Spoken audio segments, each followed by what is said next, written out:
Bonjour Elena, bonjour à tous ceux qui sont là et ceux qui suivent les conférences sur YouTube, qui sont de plus en plus nombreux, ce dont nous sommes très heureux, parce que ça nous permet, n'hésitez pas surtout à transférer, à en parler, à faire suivre le lien. Nous sommes très heureux d'accueillir Elena Lassita, non pas en live comme nous l'espérions, mais nous vous remercions Elena parce que vous êtes souffrante et que vous avez quand même voulu venir à notre rencontre. Vous êtes docteur en économie, vous êtes professeur à l'Institut catholique de Paris et vous dirigez un master économie solidaire et logique du marché. Et vous êtes aussi chargé de mission écologie et société à la conférence des évêques de France. Bon nombre d'entre vous ont dû lire Le goût de l'autre. Si toutefois vous ne l'avez pas encore lu, vous le trouverez sur le bureau.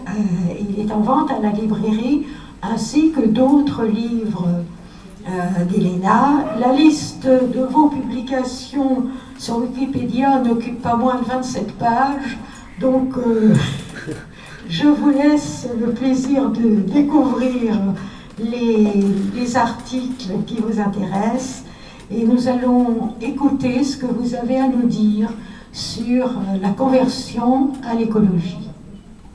Je m'excuse de ne pas pouvoir être en présentiel, comme on dit, parmi vous. Et voilà, on va parler de conversion. Et pour moi, conversion résonne avec conversation. Et pour la conversation, il faut du face-à-face. Là, on va faire du face-à-face avec écran interposé.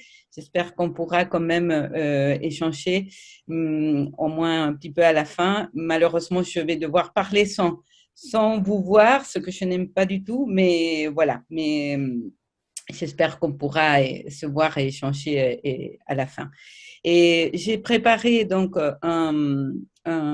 quelques diapos avec quelques mots, quelques phrases pour accompagner. C'est bien, là je vous vois.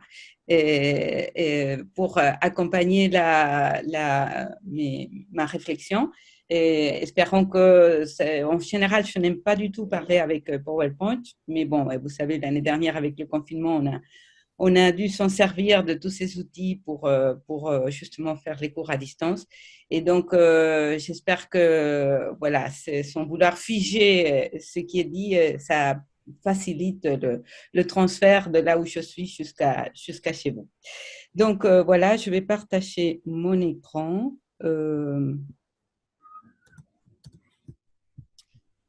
Je vais le mettre en diaporama. Voilà. Est-ce que vous voyez mon écran? OK.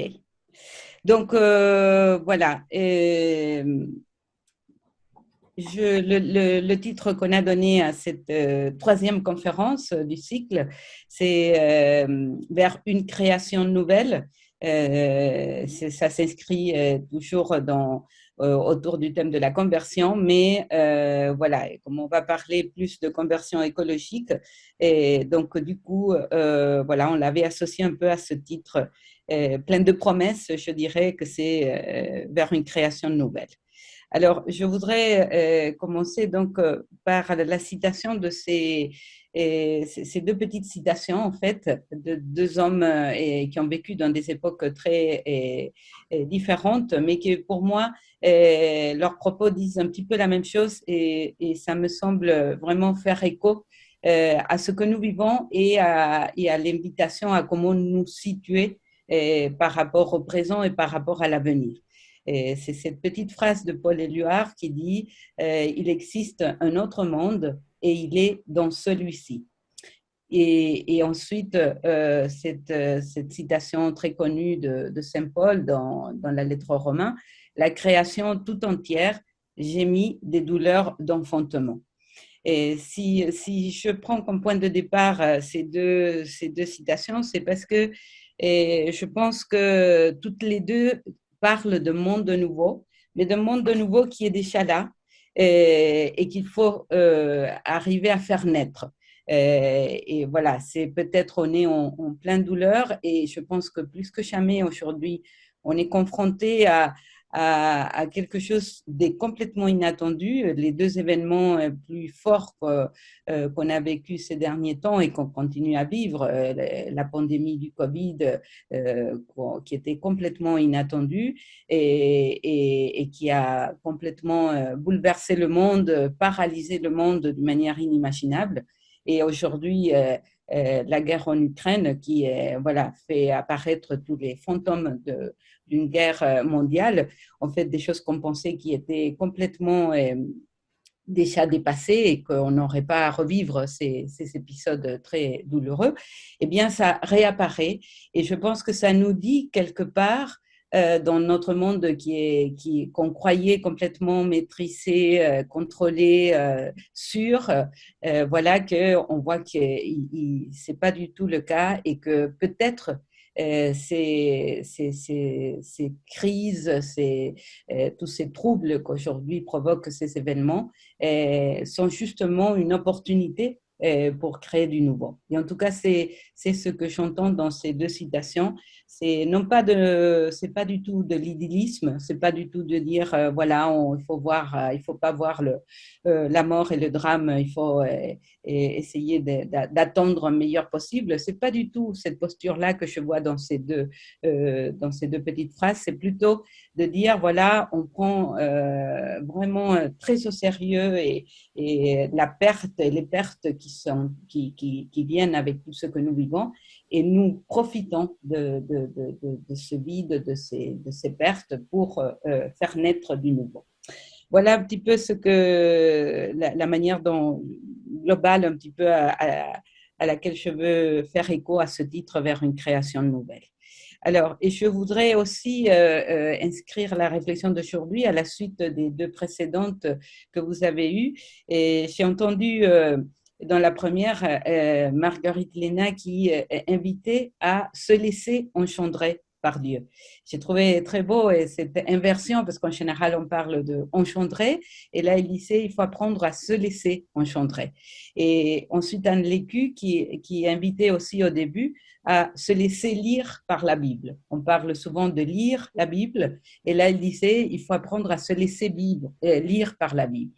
Et un peu dans le même, dans la suite un petit peu de ces deux invitations, je voudrais ajouter l'invitation d'aujourd'hui comme une invitation à se laisser habiter par la terre. On parle beaucoup de habiter la terre. Et je pense qu'il faut aller bien au-delà, et en tout cas c'est comme ça que j'entends l'invitation de Laudato Si, à se laisser habiter, c'est-à-dire c'est pas de simplement la respecter pour ne pas la surexploiter, mais c'est comment aujourd'hui on est capable de se laisser habiter, de se laisser pénétrer, de rentrer dans une véritable communion avec la terre. Voilà un petit peu pour inscrire la réflexion d'aujourd'hui en continuité avec les deux précédentes. Alors, ma réflexion est complètement inspirée de Laudato Si, et de cette encyclique qui a été publiée en 2015, juste avant la COP 21, et donc voilà, que je qualifie de texte historique dans ce moment historique. Je pense et je continue à penser que c'est un texte qui marque un avant et un après, à plusieurs titres. Autant dans ce qui est le corpus de la pensée sociale de l'Église, dans lequel ce texte s'inscrit, et donc autant pour l'Église que pour le monde. Et c'est un texte qui a été repris en premier, non pas par les chrétiens, mais par les politiques, parce que justement, il a été publié juste avant ce grand sommet qui a été la COP 21. Et donc, ça dit à quel point dans ce texte, je pense, l'Église a réussi à parler le langage du monde. Voilà, donc c'est un petit peu inspiré parce que ce texte parle beaucoup de conversion avec cette expression très particulière de conversion écologique, et donc c'est à partir de ce texte que je vais vous partager un petit peu ma lecture de la conversion écologique. Alors, ce que j'entends dans ce terme conversion écologique, vous voyez, le pape parle de conversion écologique qu'en général, on entend plutôt l'expression transition écologique. Et pour moi, le fait de parler de conversion écologique, ça dit très clairement que pour le pape, la transformation à faire n'est pas uniquement une transformation technique, n'est pas uniquement une transformation, même pas d'habitude, de mode de vie, d'apprendre à trier les déchets ou à atteindre la lumière. Ça, effectivement, il faut le faire, mais ce qui est en jeu est quelque chose de beaucoup plus profond et existentiel. Le mot de conversion, pour moi, renvoie à un changement existentiel. Et donc, aujourd'hui, l'écologie est liée à ce changement existentiel. Et donc, j'entends conversion comme une mise en mouvement, comme une invitation à se mettre en mouvement et donc à se laisser déplacer. C'est pour ça que je parlais de se laisser habiter, donc se laisser déplacer. Et je vais évoquer ou décliner un petit peu cette conversion écologique en 3 déplacements. D'une part, en premier, ce qui pour moi est le plus important, et c'est là où je vais le plus m'attarder, c'est le déplacement de notre imaginaire de vie bonne. C'est-à-dire, avant de voir comment on change de mode de vie, de mode de fonctionnement, de modèle de développement et de production et de consommation, je pense qu'il faut commencer par interroger et revisiter ce que sont nos représentations de vivre bien, d'une vie bonne. Et je pense que Laudato Si nous donne plein d'éléments pour repenser qu'est-ce que c'est que vivre bien. Donc, pour moi, c'est la première conversion à faire, se situe à ce niveau-là de l'imaginaire, de notre imaginaire. Ensuite, ça se traduit dans une manière d'être au monde, donc une manière d'agir, une manière une posture dans le monde par rapport aux autres, par rapport à la nature, par rapport à soi et par rapport à Dieu, une manière d'être présent dans le monde.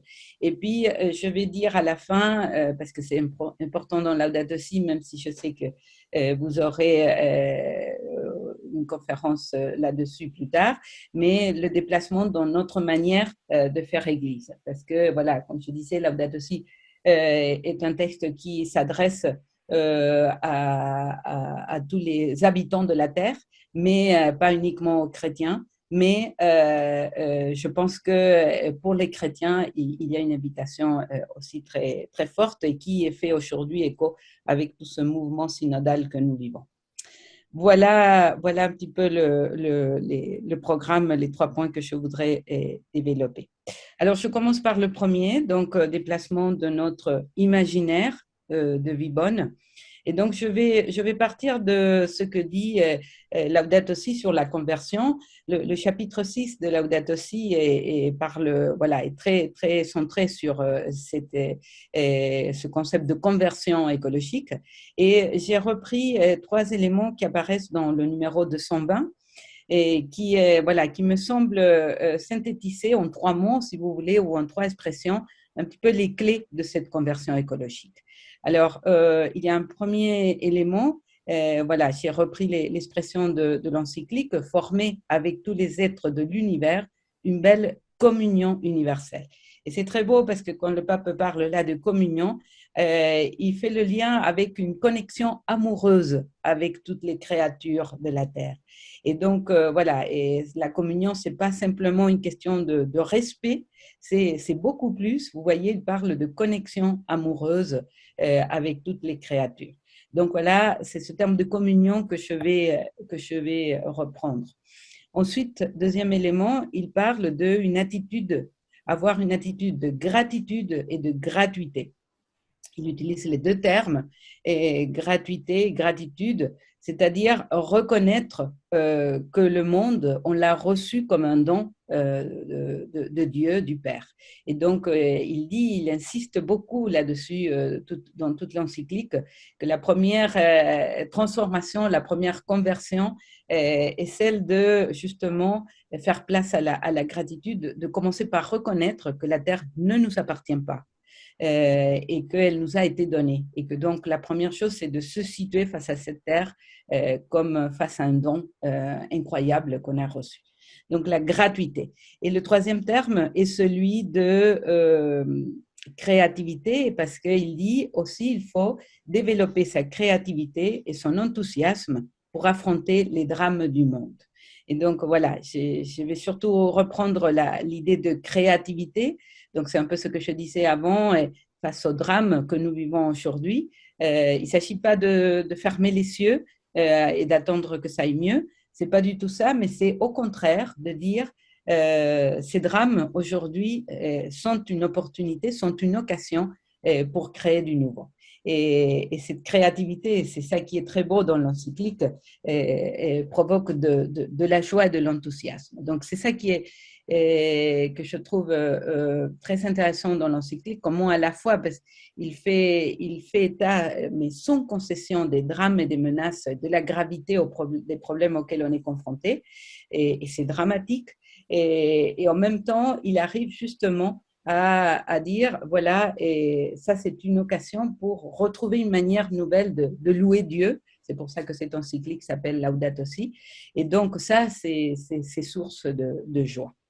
Donc voilà, et les trois termes un petit peu associés à la conversion écologique que je vais un petit peu développer. Alors, je trouve dans ces trois termes, communion, gratuité, créativité, que le pape associe à la conversion écologique, je trouve justement qu'il nous donne des clés pour déplacer notre imaginaire de ce que c'est que vivre bien. Et donc, c'est un petit peu ça que je vais décliner et expliciter. Et donc, je commence par mettre ces trois mots en résonance avec trois principes que pour moi sont un petit peu les trois principes qui structurent toute l'encyclique. La communion, je le mets en résonance avec cette expression de tout est lié, que c'est une expression très présente dans l'encyclique, qu'on répète beaucoup aujourd'hui. À mon avis, c'est dommage parce qu'on a un peu banalisé l'expression, comme si c'était quelque chose d'évident, que tout est lié. Je pense que nous vivons dans un monde dans lequel il n'y a rien de moins évident que les choses sont reliées, parce qu'on est dans un monde très fragmenté et où tout est porté, réalisé, produit en séparant et en cherchant l'espère de chaque partie. Et donc, voilà, je pense que là, on a une invitation très forte à un changement radical. Et ce tout est lié n'est pas du tout quelque chose de banal et d'évident. Et pour moi, ça renvoie à ça explicite cette idée de communion. Le deuxième terme, gratuité, je le mets en résonance avec tout est donné, un peu dans le même sens que j'ai déjà évoqué, c'est-à-dire qu'avant tout, face à l'enjeu écologique, il y a un enjeu de remettre la gratuité, de reconnaître que la Terre est un don, et donc c'est cette idée que tout est donné et que c'est à partir de là qu'il faut se situer. Et le troisième, la créativité, et je le mets en écho avec l'expression tout est fragile, parce que comme j'ai déjà dit, l'encyclique parle tout le temps de fragilité humaine, fragilité de la terre. Voilà, cette expression qu'on a beaucoup entendue, la clameur de la terre et la clameur des pauvres, c'est un seul et même cri. Et voilà, il parle beaucoup de fragilité, mais justement, comme je l'ai déjà dit, cette fragilité pour le pape, ce n'est pas une invitation à réparer pour revenir à ce qui est déjà connu, mais c'est une invitation à créer du nouveau. Donc voilà, et déjà une première déclinaison de ces trois composants de la conversion écologique. Alors, ce que je voudrais un petit peu préciser, c'est comment ces trois composants associés à ces trois principes nous invitent à déplacer notre imaginaire de Vibonne. Donc, pour moi, il y a là trois représentations qui sont deux représentations très fortes dans notre modernité, dans nos sociétés actuelles, de ce que c'est que vivre bien, et que pour moi sont invitées à être revisitées par ces trois principes de la conversion écologique. Le premier est la communion que je mettais en lien avec le tout est lié. Pour moi, invite à revisiter la notion d'autonomie. Autonomie, c'est une valeur absolue dans nos sociétés. Voilà, on l'oppose à la dépendance. On a horreur de la dépendance. On fait tout pour justement essayer de ne pas être dépendant. Et voilà. Et donc l'autonomie, on la pense avant tout comme indépendance, c'est-à-dire on pense que le contraire de la dépendance, c'est l'indépendance, être quitte de tous, ne dépendre de personne. Et je pense que l'encyclique nous dit que l'autonomie, c'est autre chose, que ce n'est pas l'indépendance, mais que c'est plutôt l'interdépendance. C'est-à-dire, c'est d'être dépendant, c'est d'apprendre à être dépendant, mais voilà, d'être dépendant de manière réciproque. C'est-à-dire que chaque personne ou chaque être dans la création soit dans cette relation où il a quelque chose à donner et quelque chose à recevoir des autres. Donc, voilà un premier déplacement qui me semble est très important dans notre manière de penser ce que c'est que vivre bien, l'autonomie interdépendance plutôt qu'indépendance. Le deuxième déplacement est par rapport à l'idée de bien-être, si vous voulez, ou de qualité de vie. Voilà, c'est des notions qu'on emploie aussi beaucoup dans nos sociétés. On vise justement le bien-être.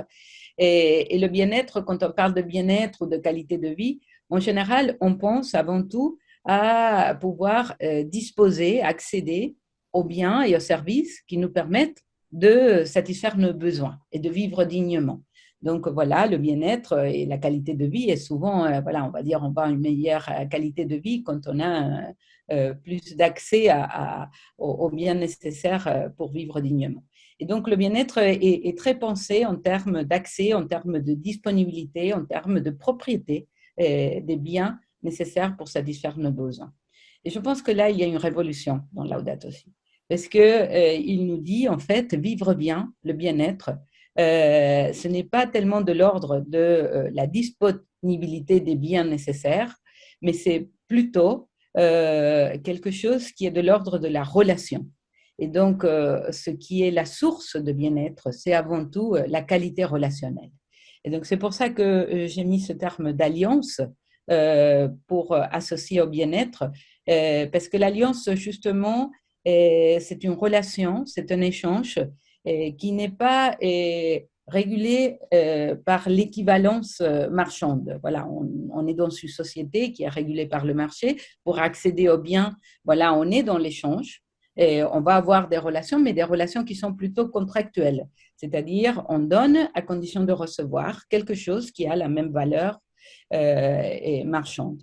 Et là, je pense que quand on parle de relations, quand le pape nous parle de relations et de cette dimension relationnelle que pour moi est au cœur de la conversion écologique, et c'est une relation d'un autre ordre, et c'est cette relation que je vais surtout appeler alliance parce qu'elle n'est pas conditionnelle, parce qu'elle elle n'est pas régulée par l'équivalence de ce qu'on donne et ce qu'on reçoit.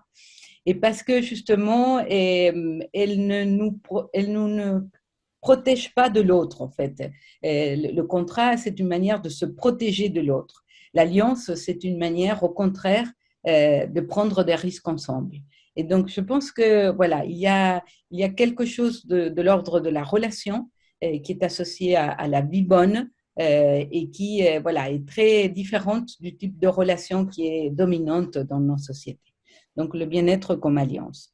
Et puis, la troisième, c'est la créativité. Et la créativité, voilà, et je sens qu'appelle un petit peu à déplacer la représentation que nous avons de l'avenir. De l'avenir.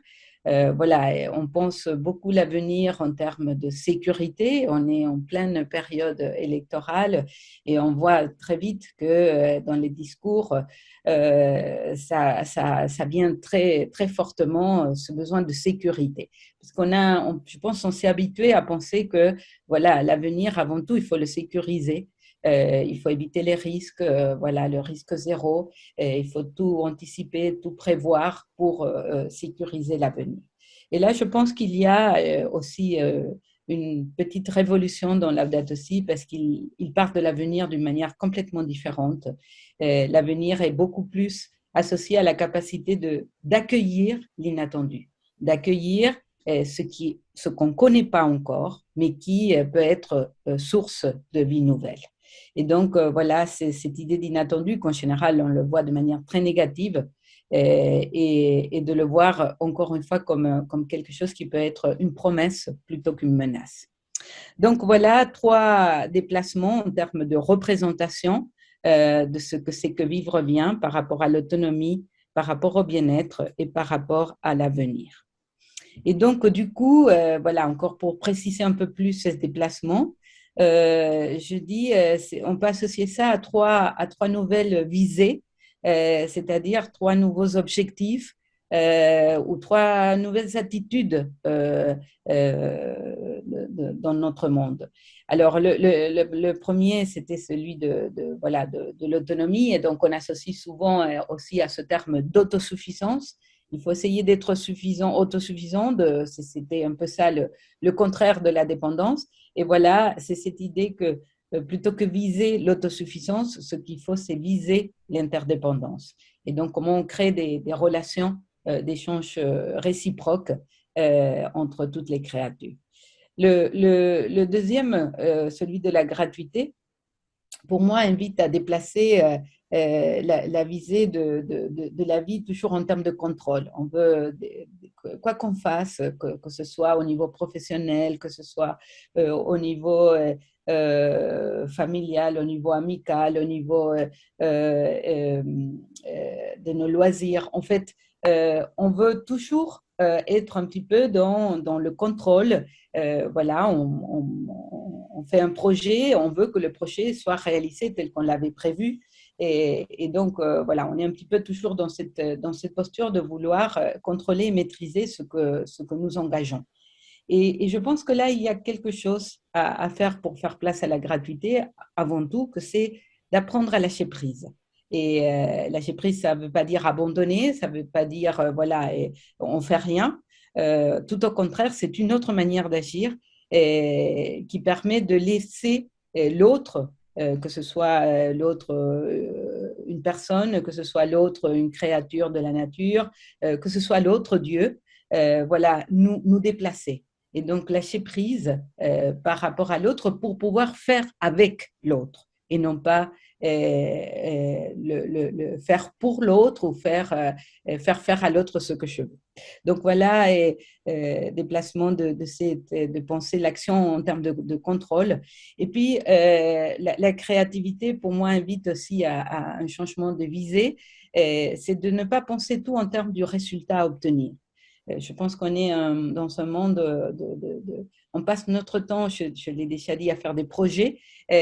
Donc voilà, et le projet avant tout, c'est définir un objectif et donc un résultat à atteindre. Et puis on évalue tout en fonction de ce résultat. Et je pense que voilà, cette idée de créativité invite plutôt à ce que dit aussi le pape très fortement, initier des processus. C'est-à-dire initier, expérimenter, explorer, commencer sans savoir quel va être le résultat. C'est peut-être la chose la plus difficile et pourtant il n'y a pas de nouveauté voilà, si on contrôle tout et si on connaît déjà à quoi on va arriver, il n'y a pas de nouveauté. Le nouveau, c'est justement quand on laisse cet espace vide pour qu'émerge quelque chose qui est inconnu et inattendu. Donc voilà, d'oser commencer même sans connaître le résultat final. Donc voilà, c'est un petit peu des déclinaisons encore des trois représentations précédentes.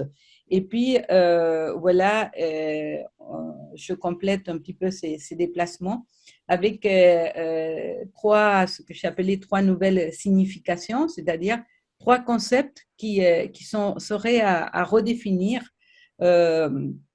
et à partir de ces déplacements d'imaginaire. Le premier, c'est le concept de commun. Justement, il est dans la racine de communion. Et je pense qu'on pense beaucoup le commun. Alors, justement, quand on parle d'écologie, on parle beaucoup des biens communs. Donc, encore une fois, des biens qui devraient être à disposition de tous. Donc, le commun, encore une fois, comme ce qui devrait être accessible à tous. Donc, voilà. Ou sinon, le commun comme collectif, comme agrégation, comme groupement. Et je pense que voilà, le tout est lié, et Laudato aussi nous invite à penser le commun autrement, à le penser en termes des relations qui relient les parties qui constituent ce commun. Ce qui fait qu'un groupe soit un commun et non pas un collectif, c'est justement le lien entre les parties qui le composent.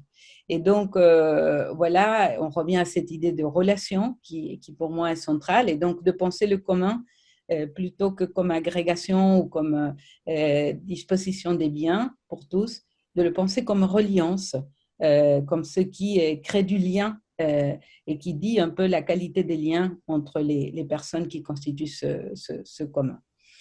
Le deuxième, voilà, c'est toujours cette idée de gratuité, et donc voilà, on associe souvent aussi à cette notion de don, et on pense le don souvent, voilà, comme un transfert unilatéral.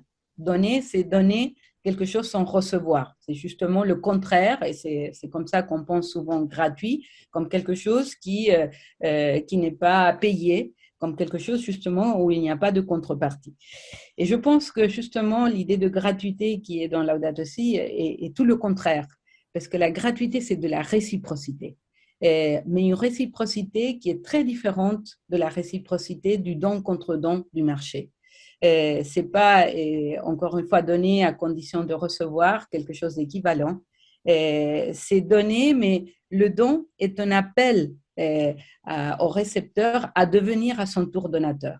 Et vous savez, c'est quand on reçoit un cadeau, et voilà, le cadeau est quelque chose qui va relier la personne et qui va justement appeler quelque part à donner quelque chose à son tour, mais qui n'est pas nécessairement quelque chose qui est de la même nature ou de la même valeur. Mais c'est, ce qui est important de ce don, c'est que ça crée une relation. Donc, une gratuité, un don sans réciprocité, voilà, ça va créer tout le contraire de la gratuité. Ça crée justement cette séparation entre quelqu'un qui donne et quelqu'un qui reçoit. Et la gratuité, c'est avant tout quelque chose qui va relier le donateur et le bénéficiaire. Donc, voilà, penser le don en termes de réciprocité. Et puis, troisième, la créativité, pour moi, invite là à redéfinir, à repenser l'idée de création. Voilà, on parle beaucoup de création, mais souvent, on pense la création comme fabrication, c'est-à-dire la création comme on a un plan, on le met à exécution et on produit quelque chose. Et là, justement, je pense que la créativité invite à penser autrement la création, à la penser plutôt comme engendrement. J'ai entendu que Marguerite Léna parlait beaucoup d'engendrement. Engendrement, justement, c'est cette capacité de faire naître quelque chose qui est, voilà, qui n'est pas simplement une fabrication technique. C'est pas une œuvre d'ingénierie, c'est créer cet espace où on permet que quelque chose de radicalement nouveau puisse naître. Donc, penser la création comme engendrement. Voilà 3 déplacements des mots qui, pour moi, se font écho un petit peu aux 3 représentations de Bibone que je viens d'évoquer.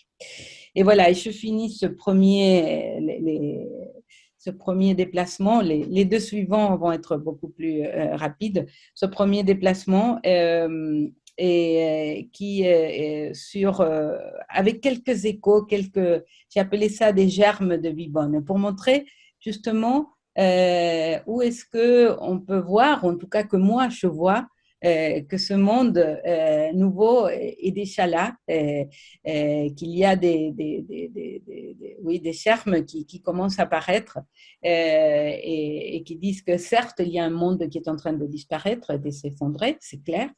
Mais cet effondrement permet de voir ces germes que sinon on ne pourrait pas voir autrement. Voilà, donc j'ai évoqué des choses très différentes par rapport toujours à ces 3 mots, communion, gratuité, créativité. Alors, dans la communion, 3 petits germes, voilà, j'ai essayé d'identifier un au niveau international, un autre au niveau national et un autre au niveau local. Et que pour moi, je les vois comme des germes de nouveauté, même si on sait bien que chacun de ces événements aujourd'hui, voilà, aussi provoque beaucoup de débats et voilà, ils sont pas des choses bonnes en absolu, mais ça ouvre des nouveaux possibles. L'accord de Paris, qui a résulté de la COP 21, c'est un accord historique au niveau international, par le type de négociation, par l'objectif, que tous les pays se sont donnés, qui est très ambitieux. Voilà, ne pas dépasser 1,5 de réchauffement, est tellement ambitieux que voilà, qu'aujourd'hui on se rend compte que c'est très très difficile de l'atteindre. Mais le fait d'avoir défini cet objectif très ambitieux ensemble, c'est ce qui permet de demander des comptes et de pousser les gouvernements à prendre des décisions pour le réaliser. Donc voilà, pour moi, l'accord de Paris est une expression de nouveauté au niveau d'accord international. Au niveau national, j'ai évoqué la Convention citoyenne pour le climat, parce que je trouve aussi que c'est un exercice assez inédit, nouveau, complètement nouveau de démocratie. Voilà, vous savez, on a appelé 150 citoyens qui ont été tirés au sort pour penser et faire des propositions de lutte contre le dérèglement climatique. Et voilà, ils ont fait 149 propositions. Voilà, aujourd'hui, après, il y a eu tout le débat pour que, parce que l'État voilà, n'a pas mis en application comme il s'était engagé toutes ces propositions. Mais l'expérience de la Convention citoyenne pour le climat, et quand on entend les gens qui ont participé, c'est vraiment une expérience complètement nouvelle de co-construction, d'action politique. Ce n'est pas des élus, c'est justement les citoyens qui ont été appelés, accompagnés par des experts pour pouvoir produire voilà, des propositions pour le pays. Et le troisième, c'est une expérience voilà, et qui est aussi très liée à quelque chose qui est source de beaucoup de confrontations et de débats, et les éoliennes. Et cette expérience, alors c'est au nord, en Normandie, mais ça apparaît dans d'autres lieux. L'éolien citoyen, voilà, dans une petite localité, une association qui par rapport aux éoliennes, vous savez, qui sont très critiquées parce que voilà, ils vont détruire le paysage, parce qu'ils font du bruit, parce qu'ils tuent les oiseaux. Voilà, il y a plein de critiques aujourd'hui aux éoliennes et qui, voilà, ils sont rassemblés les habitants pour décider ensemble, voilà, où est-ce qu'on situait ces éoliennes, comment les financer, comment ça pouvait être bénéfique pour les habitants et pour les agriculteurs du lieu. Donc, encore une fois, un exercice de communautés locales très nouvelles. Ils ont été capables justement de mettre ensemble les élus, les associations, les habitants, les entreprises, pour justement trouver des décisions qui soient en tout cas acceptables par l'ensemble des acteurs du territoire. Donc voilà, pour moi, 3 petites expériences, peut-être pas si petites que ça. Encore une fois, que ce n'est pas pour les absolutiser et pour les sacraliser, mais c'est des expériences pour moi qui disent des nouvelles manières de faire ensemble. Et c'est pour ça, et donc de faire du commun. C'est pour ça que je les mets en écho à la commune. Pour la gratuité, j'ai mis 3 exemples qui viennent de l'économie sociale et solidaire. Et pour moi, l'économie sociale et solidaire, ce sont voilà, des expériences aujourd'hui qui montrent quelque chose qui est, pour moi, été très fort dans l'encyclique Caritas in Veritate. Et vous savez, cette encyclique de Benoît XVI qui était beaucoup sur l'économie et qui avait lancé quelque chose de très audacieux. Il disait la gratuité, il faut la penser à l'intérieur du marché et non pas à côté. Et donc, voilà, et la gratuité, pour moi, ces expériences-là montrent comment, dans l'échange économique, on peut faire place aussi à un espace et à une dimension de gratuité. J'ai mis au niveau, voilà, au niveau local, au niveau commercial, les AMAP, vous savez, ces expériences d'échange de vente directe entre, en général, des producteurs, des maraîchers et des habitants qui vivent à proximité, et où l'habitant s'engage à l'avance auprès de l'agriculteur et il reçoit un panier des produits qu'il ne va pas choisir, il va recevoir ce que la terre et et l'agriculteur a pu produire. Et donc, il y a un échange commercial parce que le consommateur va payer à l'agriculteur pour ce qu'il a produit. Mais la manière de faire cet échange est complètement différente de l'échange habituel dans les magasins ou dans les grandes surfaces. Là, il y a un engagement, il y a un partage des risques entre le consommateur et le producteur. Et chacun reçoit de l'autre quelque chose et donne à l'autre quelque chose de plus que la valeur économique des fruits et légumes qu'on échange. Je pense que c'est la même chose pour les entreprises d'insertion, où justement on va employer et on va payer un salaire pas à la personne qui est la plus compétente pour le travail à faire dans l'entreprise, mais on va embaucher la personne qui a le plus besoin de travailler, le plus envie de travailler et qui ne trouve pas du travail. Et donc, ça change complètement la relation. Le salaire ne paye pas le service. Alors, évidemment, la personne va travailler, mais on va l'accompagner pour qu'elle puisse déployer ses capacités dans ses postes d'insertion. Et donc, du coup, voilà, l'échange, encore une fois, l'accompagnement là et cette partie de gratuité qui va accompagner la rémunération pour le service rendu. Et puis, le microcrédit se situe pour moi un peu au niveau financier dans la même logique. On va faire des petits prêts à des personnes qui veulent développer des projets et on va les accompagner pour que ces projets puissent se déployer. Donc, encore une fois, le financeur, celui qui apporte de l'argent, devient aussi quelque part partenaire, prendre des risques avec la personne à qui il va prêter l'argent. Et donc là, il y a aussi quelque chose qu'on échange qui est au-delà de la valeur marchande de l'argent prêté. Donc voilà, pour dire très rapidement un peu quelques échos où apparaissent pour moi la gratuité même, encore même de l'économie. Et voilà, et je fais écho là au niveau créativité encore à quelque chose qui est de notre niveau, mais pour moi sont aujourd'hui des formes d'économie, de développement, des systèmes économiques qui montrent justement qu'on peut penser l'économie autrement. Et donc voilà, l'économie collaborative avec justement toutes ces pratiques où ce n'est pas la concurrence, mais c'est la collaboration qui va réguler la production et l'échange. C'est très lié aussi aux pratiques de l'économie sociale et solidaire, mais voilà, il y a plein aujourd'hui des pratiques où le covoiturage, l'échange direct des biens, bon voilà, tout ce qu'on met aujourd'hui dans l'économie collaborative, aussi avec plein de risques. On l'a vu avec Uber, voilà. Mais pour moi, ça dit que l'économie peut être aussi pensée en termes de collaboration et de co-production et pas uniquement en termes de concurrence.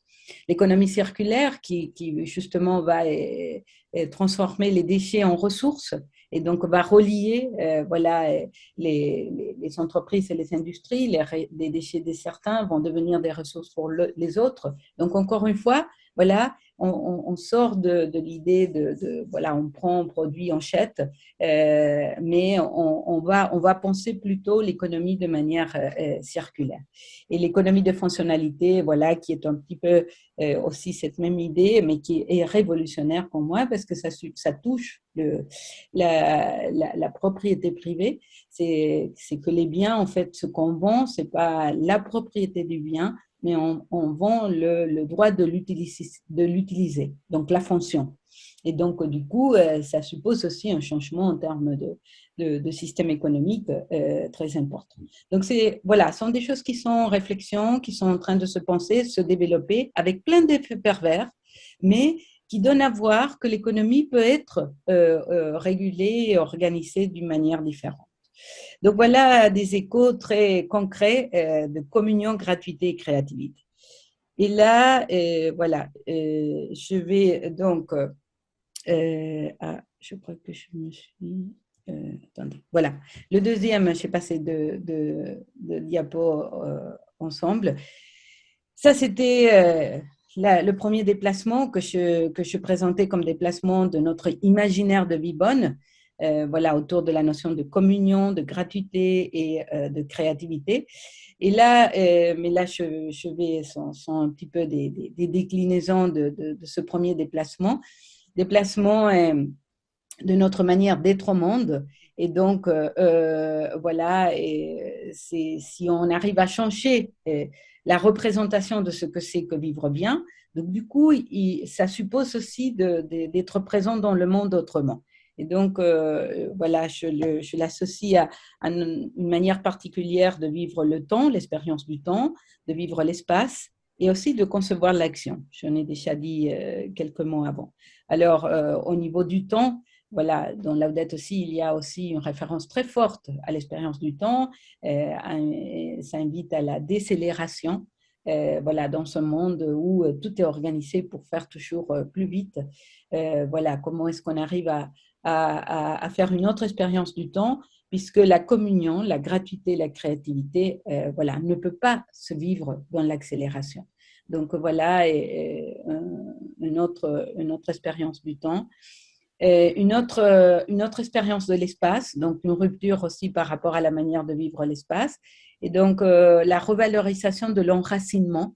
Voilà, pour dire, encore une fois, là, ça touche une des valeurs absolues, je dirais, de notre modernité, que c'est la mobilité, c'est le fait d'être mobile, de pouvoir changer de travail, de lieu, voilà, en permanence. Et c'est de dire, c'est pas pour opposer à la mobilité, mais pour dire attention, parce que dans l'enracinement, il se joue quelque chose qu'on perd si on est complètement toujours dans la mobilité. Et c'est là où je reprends l'invitation du début, l'enracinement pour justement habiter, mais aussi me laisser habiter par la terre, c'est-à-dire pour pouvoir entrer dans ce lien de communion avec la nature, avec les plantes, avec les animaux, avec le territoire, avec la terre.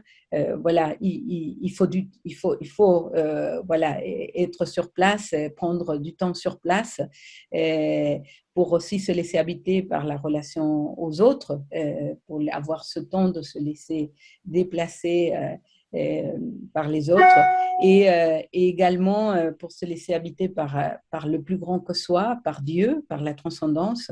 Là aussi, ça demande, je pense, de s'arrêter pour pouvoir faire place en soi et à Dieu. Donc voilà, et puis une rupture aussi au niveau de l'action, de la manière de concevoir l'action. Et donc ça, un peu, je l'ai déjà évoqué, voilà, pour plutôt que viser un résultat et se mettre dans cette posture de commencer des processus. Et donc des processus qui permettent la conversion individuelle, la transformation collective, sociale et l'expérience spirituelle. Donc voilà, par rapport à le déplacement dans notre manière d'être au monde. Et je finis avec le troisième déplacement que pour moi voilà, est aussi une résonance des deux premiers, des déplacements dans notre manière de faire Église. Donc là, je le mets directement en lien avec ce processus synodal auquel le pape nous invite aujourd'hui. Et donc, voilà, j'évoquais très rapidement et pour moi trois appels que j'entends un petit peu dans ce déplacement à faire. Et un déplacement dans la manière de faire communauté. Je pense, voilà, on parle de communion depuis le début, et ça c'est un terme central pour nous chrétiens et pour notre manière de faire Église, mais voilà, je pense qu'il y a à revisiter notre manière de penser comment on fait communauté, et donc je disais plus horizontale et plus intégrale, c'est-à-dire c'est aussi les relations entre les différentes personnes, entre prêtres et laïcs, entre les différents responsables ou entre les gens qui donnent les bénéficiaires. Voilà, je pense qu'il y a là plein de lieux à penser l'horizontalité, mais aussi l'intégralité, c'est-à-dire, encore une fois, dans l'Église, je pense qu'on est très fragmenté. Il y a les experts de chaque chose et c'est comment, dans nos communautés, on arrive à se penser ensemble beaucoup plus. Une nouvelle manière de célébrer. Je pense que là aussi, voilà, ça invite à revisiter le langage de nos célébrations, les rites, est-ce qu'elles signifient quelque chose pour le monde d'aujourd'hui, et donc des célébrations aussi, à mon avis, qui puissent être plus enracinées. On voit bien avec Laudato Si à quel point il y a une parole chrétienne qui peut donner du sens au monde. Mais voilà, mais pour ça, il faut trouver les mots, les signes, les symboles pour pouvoir communiquer. Et puis, une nouvelle manière d'être dans la société. Et là, c'est un peu aussi quelque chose, ça fait écho très fortement avec cette idée de lâcher prise que j'ai évoquée avant, une posture plus d'apprenti plutôt que d'enseignant. Nous nous situons toujours beaucoup avec cette envie de pouvoir donner au monde, de partager au monde la bonne nouvelle qui nous habite. Mais je pense que parfois, on est tellement porté par ça qu'on oublie que le monde a aussi quelque chose à nous donner et que Dieu se révèle, pas uniquement à l'intérieur de l'Église, heureusement, mais aussi à l'extérieur, et donc d'apprendre à prendre des autres. Et donc, voilà, de voir la société comme un partenaire plutôt que comme quelque chose à transformer. Voilà. Et donc, mais là, je ne sais pas si je voulais finir avec une action très concrète liée à une nouvelle manière de faire Église, que c'est le label Église verte. Voilà. Et je ne sais pas si vous connaissez, je ne sais pas si Notre-Dame de Pentecôte est labellisée, mais en tout cas, c'est voilà, c'est un projet qui a commencé voilà, maintenant il y a 5 ans, à la suite de Laudato Si, une action écuménique qui est portée ensemble par la Conférence des évêques de France, par la Fédération protestante de France et par l'Assemblée des évêques orthodoxes de France. Donc, c'est très important parce que c'est les 3 institutions qui ont décidé de prendre un engagement ensemble pour aider les communautés de chacune des 3 églises à cette conversion écologique. Et donc, voilà, vous pouvez aller voir sur le site si vous ne connaissez pas.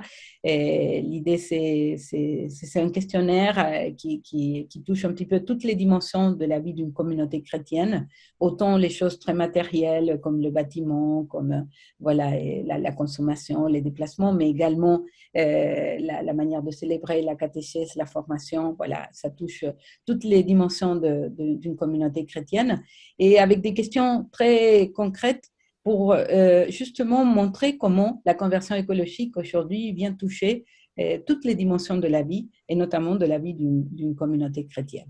Et donc, c'est d'inviter à rentrer dans un processus de conversion. Et l'idée, ce n'est pas du tout de comparer, voilà, d'identifier les bonnes communautés écolos de celles qui ne le sont pas. C'est tout au contraire, c'est de pouvoir donner des choses concrètes pour que chaque communauté puisse commencer un processus et mettre en place des actions qui vont être les siennes. Donc, c'est pour ça qu'il y a une diversité d'actions aujourd'hui. Il y a plus de 700 communautés labellisées. Pour l'instant, c'est au niveau des paroisses, mais on est en train de le décliner au niveau des monastères, au niveau des congrégations, au niveau des associations, au niveau des groupes des jeunes, au niveau des écoles et au niveau des familles. Donc voilà, c'est quelque chose de très, très concret aujourd'hui qui pour moi montre comment cette nouvelle manière de faire Église passe par des petites choses, mais des petites choses qui viennent justement interroger des choses très concrètes. Et voilà, donc du coup, je vais m'arrêter là pour laisser un temps à l'échange. Et voilà, je finis un petit peu avec ma phrase du début, le monde de nouveau est déjà là. Et je pense que c'est en prenant vraiment très au sérieux les pertes que nous vivons aujourd'hui qu'on va pouvoir justement faire émerger du radicalement nouveau. Voilà, merci beaucoup. Merci madame. Vous nous entendez là? Oui, très bien. Ah, super. Merci de nous avoir rejoints, d'avoir exposé. Donc c'était dense, mais ce qui est super, c'est que ceux qui vous connaissent savent que vos schémas sont toujours clairs et au moins on sait qu'on marche sur 3 pas à chaque fois. Ça, vraiment structurant. Est-ce que parmi vous, je vous propose, si vous voulez, d'entendre peut-être plusieurs questions et puis ensuite de nous donner vos réponses. Peut-être pas les réponses aux questions, mais vos réponses. Alors, voilà, s'il y en a qui veulent… Allô, ça va. Donc, vous êtes bien à Notre-Dame de Pentecôte et nous ne sommes pas encore labellisés Église verte. Voilà. Voilà une invitation bien concrète.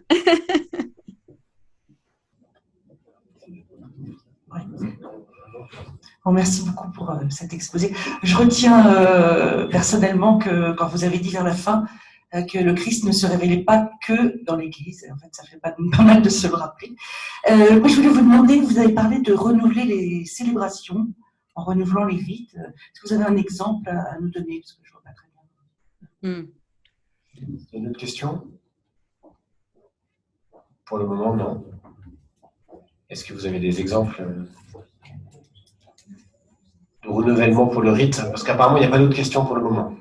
D'accord. Alors, oui, je pense qu'il y a plein des communautés aujourd'hui qui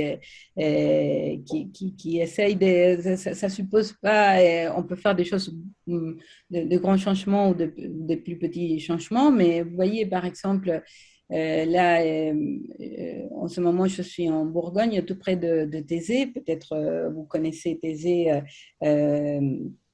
Il y en a parmi vous qui connaissent. Là, on a une manière de célébrer qui évidemment reprend un peu autant dans la célébration eucharistique qu'ensuite dans tous les moments de méditation. En tout cas, dans l'Eucharistie, on reprend les moments clés de l'Eucharistie, mais voilà, qui sont intercalés avec beaucoup de temps, des chants, vous savez, très courts, si vous connaissez les chants de Thésée, des moments de silence, des paroles qui sont très courtes, des déplacements, la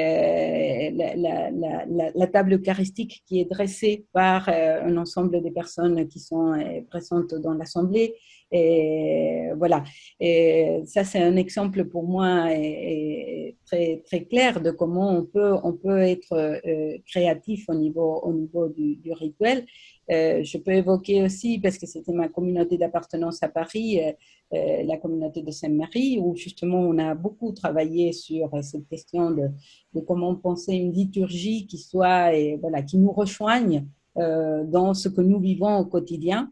Et donc là, par exemple, au niveau du commentaire de la parole, on préparait ensemble, voilà, en début de semaine, la célébration du dimanche, et ensuite ça permettait que le commentaire ne soit pas fait uniquement par le prêtre, que c'était la communauté, voilà, qui, à partir de cette réflexion qui avait été faite ensemble, faisait écho à la parole de Dieu ensemble.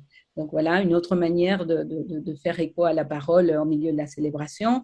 Mais après, il y a plein voilà, des rites au niveau, les déplacements, vous voyez, c'est tout ce qui touche le symbolique, comment les symboles peuvent justement signifier et exprimer ce que nous sommes en train de vivre autour de cette table partagée ou dans les moments de prière, de méditation, pas uniquement l'Eucharistie. Donc voilà, c'est un petit peu, je pense qu'il y a beaucoup de communautés aujourd'hui qui voilà, introduisent avec des changements plus ou moins importants, mais voilà, qui à travers des symboles, permettent justement d'actualiser, de signifier, d'enraciner la parole de Dieu dans nos vies.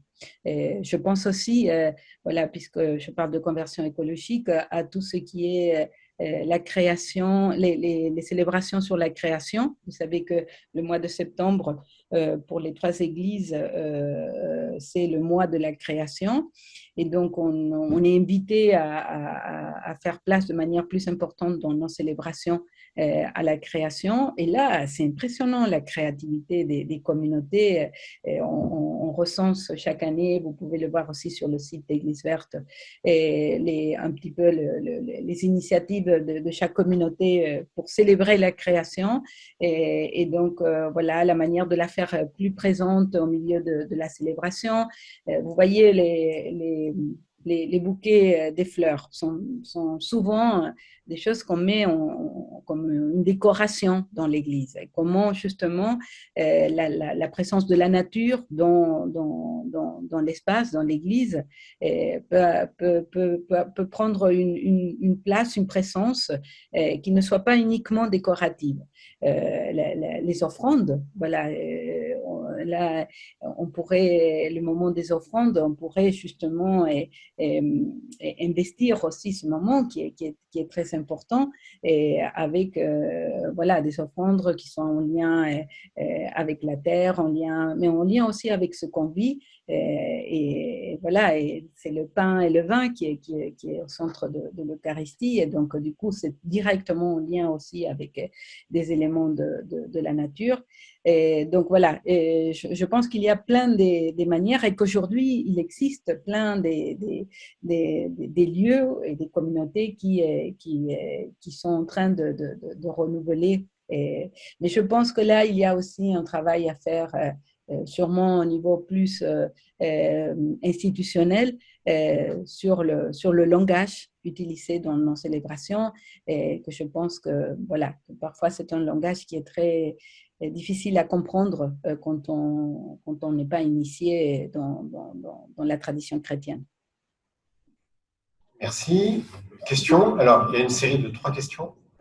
Vous avez parlé des églises vertes. Est-ce que vous pouvez nous dire un peu plus sur le concept d'église verte? Oui. Monsieur.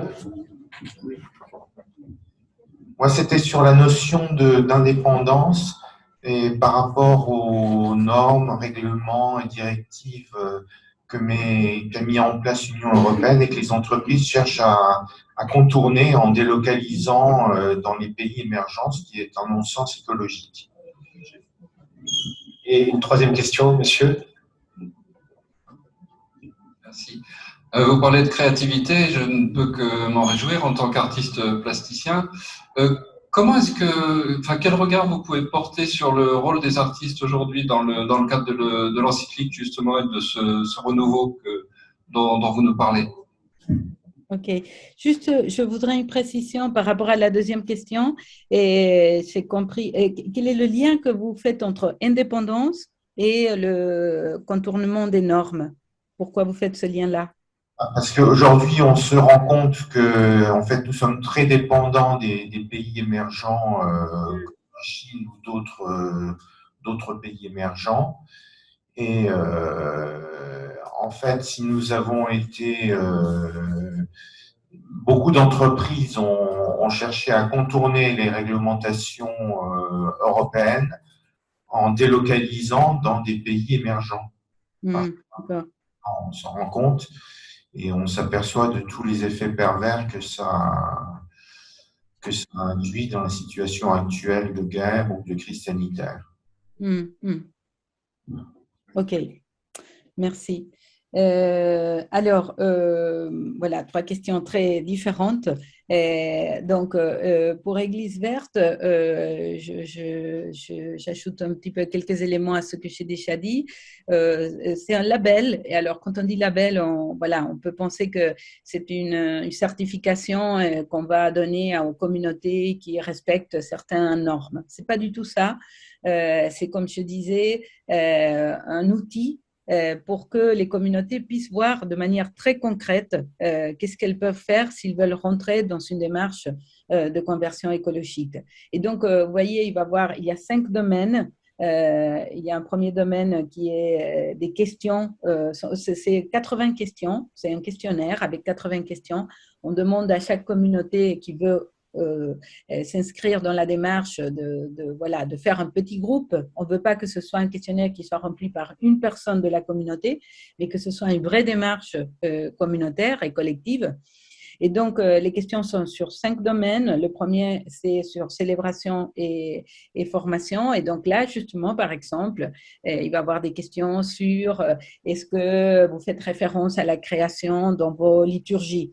Est-ce que dans la catéchèse est présente, il y a une place importante attribuée à la création? Voilà. C'est un peu pour donner à voir de quelle manière, justement, on peut investir chacun des domaines de la vie d'une communauté par cette question de la conversion écologique. Les 5 domaines sont la célébration et la catéchèse, les bâtiments, donc là, on rentre dans des choses plus classiques, voilà, le bâtiment, le chauffage, le tri des déchets, etc. Le troisième, c'est les terrains, parce que voilà, les communautés qui ont un terrain associé au bâtiment.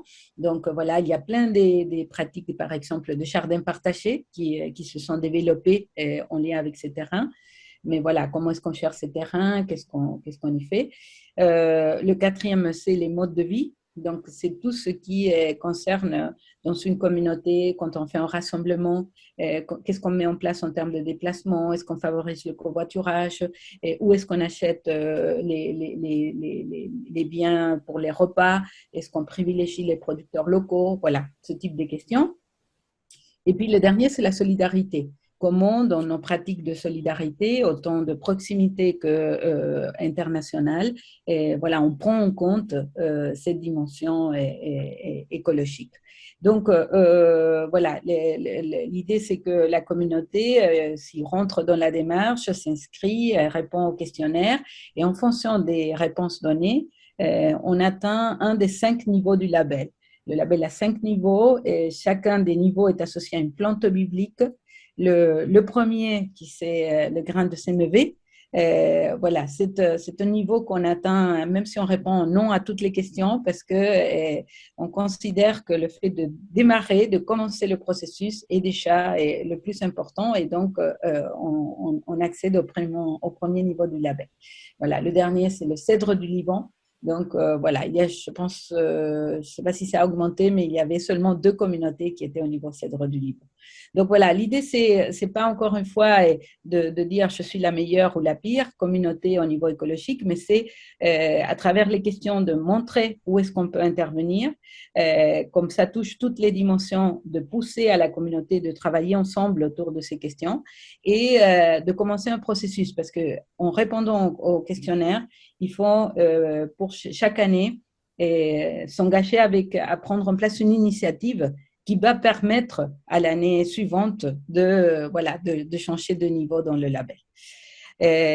Voilà, et donc il y a sur le site, je vous invite à aller voir sur le site, c'est égliseverte.org, et vous allez voir, il y a aussi plein des outils qui sont donnés, des fiches pratiques.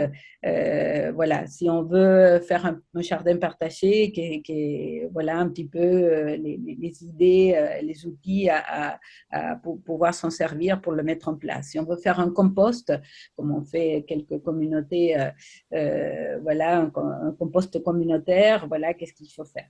Si on veut intervenir au niveau de l'électricité, là, c'est beaucoup plus technique, mais on donne aussi des indications, des outils. Donc voilà, c'est ça l'esprit d'Église verte, c'est de permettre de manière très concrète aux communautés chrétiennes de rentrer dans ce processus de conversion. Je passe à la deuxième. Oui. Et ouais, en fait, il nous reste 2 minutes. Ah, pardon, oui, je me suis trop, voilà, j'ai mal distribué le temps. Donc, pour cette question en lien avec l'indépendance, que vous mettiez en lien avec l'indépendance des entreprises qui détournent les normes et donc, du coup, se sont délocalisées dans les pays du Sud, donc, voilà, qui sont, alors, vous disiez, ça crée de la dépendance à l'égard des pays du Sud. Moi, je pense que ce détournement des normes et ces délocalisations montrent bien justement qu'on n'était pas dans la logique de l'interdépendance. Justement, détourner la norme pour pouvoir aller travailler là où le coût de la main-d'œuvre est moins cher. C'est justement une manière de jouer, d'essayer de viser l'indépendance, l'autosuffisance au mépris de tout le reste et non pas l'interdépendance. L'interdépendance, c'est justement comment, quand on décide où on s'installe, on prend en compte tous les autres acteurs et pas uniquement l'intérêt de l'entreprise, mais également quand on va dans un pays où la main-d'œuvre est moins chère, comment on prend en compte aussi les intérêts de ce pays et on ne va pas simplement profiter des conditions plus favorables. Et donc, pour moi, là, c'est très clair que penser l'économie en termes d'interdépendance, ça suppose de changer complètement cette logique de délocalisation ou de relocalisation, c'est-à-dire où l'entreprise est pensée uniquement en fonction de la maximisation de son profit. Et donc, on va aller là où les coûts de production sont moins chers. Et c'est changer, déplacer complètement cette logique. On va penser l'activité économique comme un projet commun avec plein d'acteurs, toutes les parties prenantes. Et donc, du coup, voilà, on se pense en interdépendant avec les autres acteurs économiques. Et puis, je finis avec la créativité et donc les artistes. Alors, je ne l'ai pas évoqué de manière explicite, mais pour moi, ils ont une place énorme, là, les artistes, dans cette conversion écologique. J'ai beaucoup parlé de gratuité. Dans la gratuité, pour moi, il y a toute la question de la beauté et de ce qui est beau et non pas comme quelque chose qui est fabriqué, justement, mais comme quelque chose qui est, pour moi, l'expérience artistique résonne complètement avec cette idée d'une création qui n'est pas une fabrication, et de cette capacité d'accueillir ce qui est donné. Les artistes disent souvent, voilà, on commence à faire un tableau ou une sculpture, mais on ne sait pas à quoi on va arriver. On rentre en dialogue et en communion avec la matière qu'on travaille. Et voilà. Et c'est cette idée que la beauté, en fait, que c'est un petit peu le résultat de l'artiste, c'est pas uniquement à penser en termes d'utilité. Voilà, il y a quelque chose qui donne du sens à la vie, qui n'est pas uniquement à valoriser en termes de ce qui est utile, mais ce qui nous donne du sens et d'envie de vivre. Et donc, voilà, oui, je pense que les artistes sont des acteurs essentiels de la conversion écologique. Merci beaucoup, Madame. Nous avons ici là, notre Pentecôte sur les murs des œuvres de M. Julia qui est ici présent. Je propose qu'en regardant ces œuvres, nous puissions chanter Laudato si me Signore, Laudato si me Signore, Laudato si me Signore, Laudato si me Signore. Merci beaucoup, Madame Nacida.